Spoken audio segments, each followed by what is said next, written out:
For my money, there's nothing better for the abdominals than a good solid plank workout.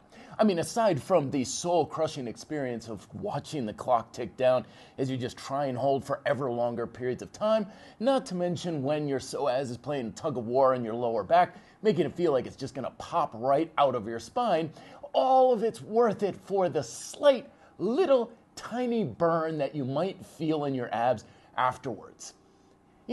Come to think of it though, planks really suck. But the good news is they don't have to. In fact, all it takes is a few little technical tweaks and programming changes to take the boring, back-numbing, painful plank into something that's supremely satisfying and effective.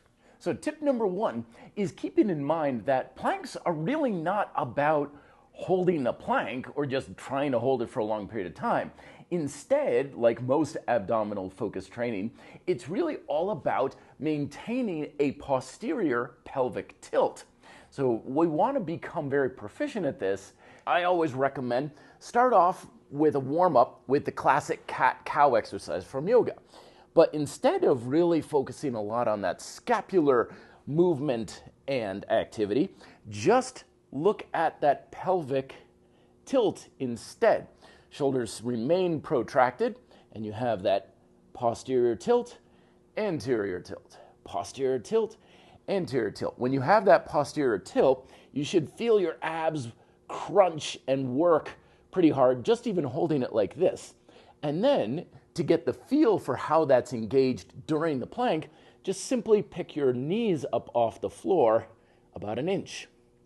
And that right there should light up your entire abdominal wall and have no stress in the lower back. Now, the second tip is to prioritize intensity over volume. So don't get too suckered into like rep chasing with push-ups where it's like, I could do 100 gazillion million push-ups. It's like, yeah, but you're probably gonna get stronger by having the numbers lower and the technique harder. We want to adopt the same thing with the plank. So once you can hold, I would say no more than 30 seconds, make the plank harder. So of course we can do that with extending the legs back a little bit, and then you can even extend further with the hands. So about 20, 30 seconds I would consider, it's about as long as I would ever hold a plank for. I know if I'm holding for like 2-3 minutes at a time, it's too easy. Furthermore, don't get suckered into the idea of thinking it's about how long you can hold it for, even though your lower back is screaming bloody mercy as you're having that anterior tilt, because you're not getting much out of that. It's very uncomfortable, but basically the soreness in your lower back means your abs have effectively left the building and they're not really even working that much. So you're putting in a lot of effort for not really any benefit. Of course, I've always been a big fan of doing them with a less than optimal stable type of exercise environment, either on suspension straps, rings, or even just having your hands on an ab wheel.